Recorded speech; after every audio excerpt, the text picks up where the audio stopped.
En la madrugada del 22 de septiembre de 2013, dos personas que caminaban por una pista forestal en la parroquia de San Simón de Ons, en Cacheiras, municipio de Teo, España, se toparon con algo inesperado, un extraño bulto en medio del camino. Lo que al principio pareció una simple curiosidad se transformó en horror cuando comprobaron que se trataba del cuerpo sin vida de una niña de tan solo 12 años. Sin perder el tiempo, alertaron a los servicios de emergencia, sin imaginar que estaban desencadenando un caso que sacudiría a toda España. La menor había sido reportada como desaparecida, aunque en un primer momento ambos se mostraron devastados por la noticia. La sorpresa fue mayúscula cuando tan solo 48 horas después fueron detenidos como sospechosos. La noticia captó la atención del país entero, que siguió el caso con una mezcla de incredulidad, interés morboso y sed de justicia. La víctima era Assunta Basterra Porto, hija adoptiva de Rosario Porto y Alfonso Basterra, una pareja que no era desconocida para la opinión pública. Ambos pertenecían a familias con cierto prestigio social y habían protagonizado anteriormente entrevistas y apariciones en los medios. La historia de su hija adoptada desde China había enternecido a muchos años atrás. Por eso, la imagen de Rosario y Alfonso siendo esposados y escoltados por la policía no tardó en dar la vuelta al país. Las inconsistencias en sus testimonios, las actitudes extrañas que mostraron ante la prensa y durante la investigación, junto con la cobertura mediática invasiva y muchas veces sensacionalista, convirtieron el caso de Assunta en uno de los más seguidos de la década. Pero antes de llegar al juicio, a los indicios clave y al veredicto del jurado, será necesario conocer quiénes eran realmente Rosario y Alfonso y qué ocurrió en los meses previos a aquella noche trágica. Rosario Porto había nacido en 1969, hija única de Francisco Porto Mella, un renombrado abogado, y de una profesora universitaria de Historia del Arte. Creció rodeada de privilegios y expectativas, educada en centros privados. Se movió desde joven en círculos elitistas. Impulsada por su entorno, estudió Derecho y terminó trabajando en el despacho de su padre. Pero bajo esa fachada de éxito, Rosario libraba una batalla silenciosa contra la depresión y la ansiedad, que procuraba mantener en secreto. A pesar de todo, logró convertirse en cónsul honoraria de Francia, un puesto que también había sido ocupado por su familia. Alfonso Basterra, nacido en 1964, por su parte era un periodista vasco asentado en Santiago de Compostela, especializado en economía. Si bien era tenaz y trabajador, su carrera nunca terminó de despegar. La pareja se conoció en 1990 y se casó a mediados de esa década. Desde fuera parecían una pareja ideal, sonrientes, cómplices, rodeados de lujos. Alfonso especialmente mostraba una devoción total por Rosario, hasta el punto de abandonar su carrera para dedicarse completamente a ella. Algunos vieron en ese comportamiento una señal de oportunismo, considerando que ella era heredera de una fortuna considerable. En 2001 decidieron agrandar la familia.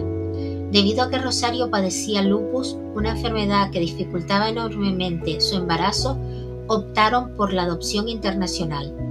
En 2001 viajaron a China y adoptaron a una niña de 1 año, a la que llamaron Assunta. Fue la primera adopción de este tipo en Galicia y atrajo la atención de la prensa. La pequeña fue criada entre lujos, recibió una educación exigente y desde muy joven destacó en múltiples disciplinas: idiomas, música, danza. Pero en 2013 todo empezó a torcerse. El 6 de enero, Alfonso descubrió que Rosario le era infiel. Aquel hallazgo destrozó la imagen de la familia perfecta. El divorcio se formalizó poco después.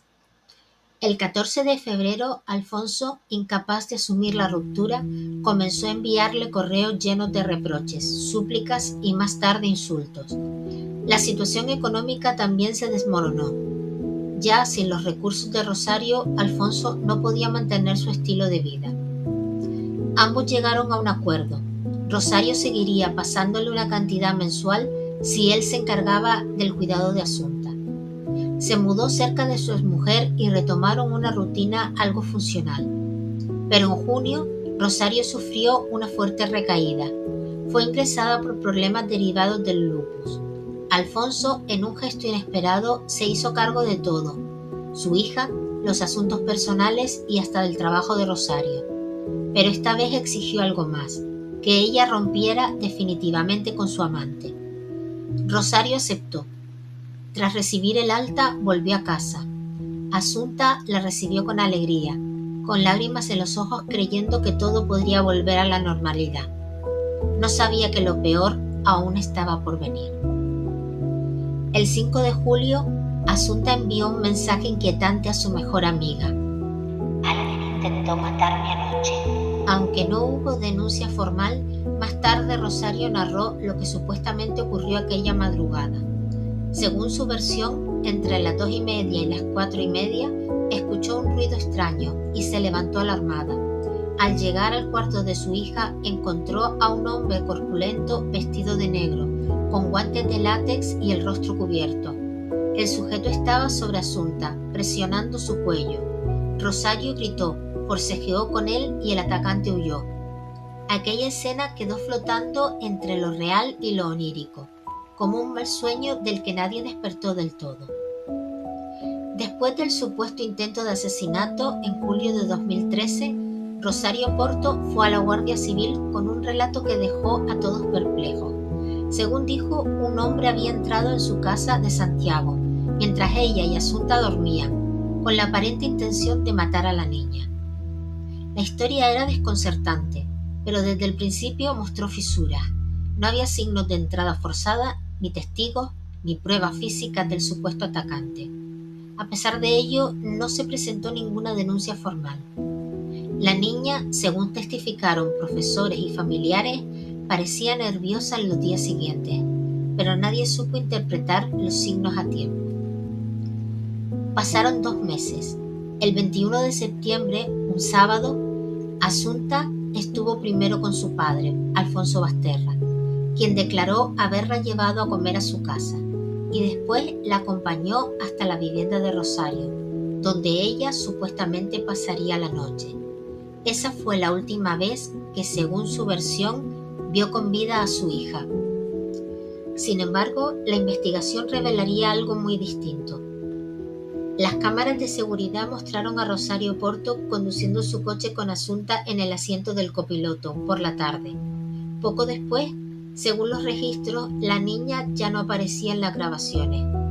A partir de ese momento, los fiscales reconstruyeron los hechos con pruebas demoledoras. La autopsia determinó que Asunta fue sedada con una dosis letal de lorazepam, un ansiolítico de efecto sedante, que se le había administrado de manera continuada durante semanas previas a su muerte. No era una intoxicación accidental.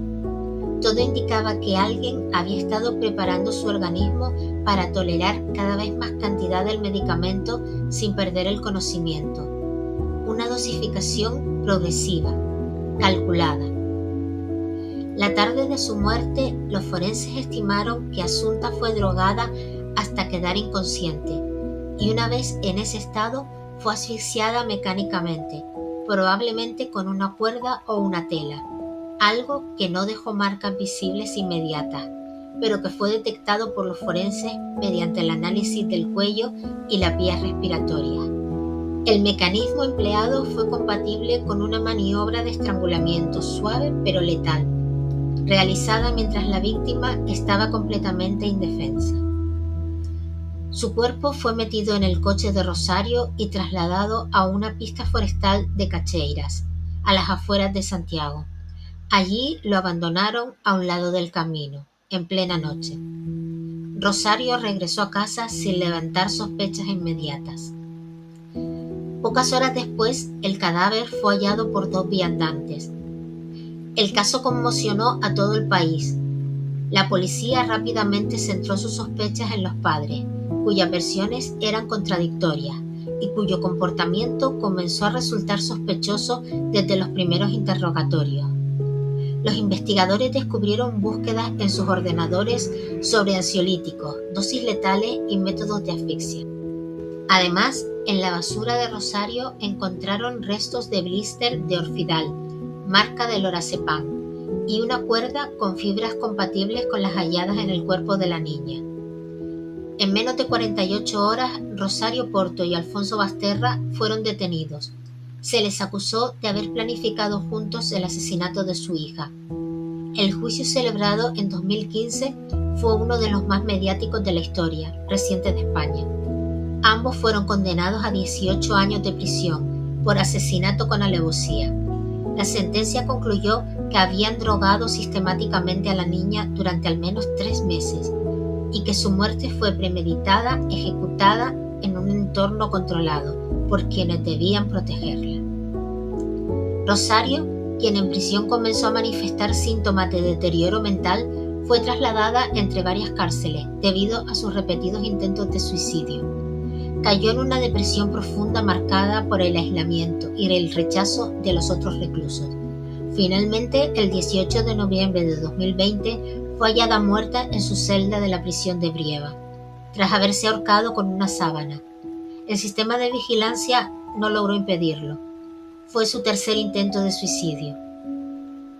Con su muerte, Rosario Porto se llevó consigo parte del misterio que aún envuelve el caso. Alfonso Basterra, desde prisión, sigue afirmando su inocencia. Nunca se ha podido esclarecer del todo cuál fue el grado de participación de cada uno, ni el motivo real que los llevó a asesinar a su hija. Pero lo cierto es que en aquella noche de septiembre, una niña brillante, sensible y prometedora fue víctima del horror más incomprensible: ser asesinada por quienes más debía confiar.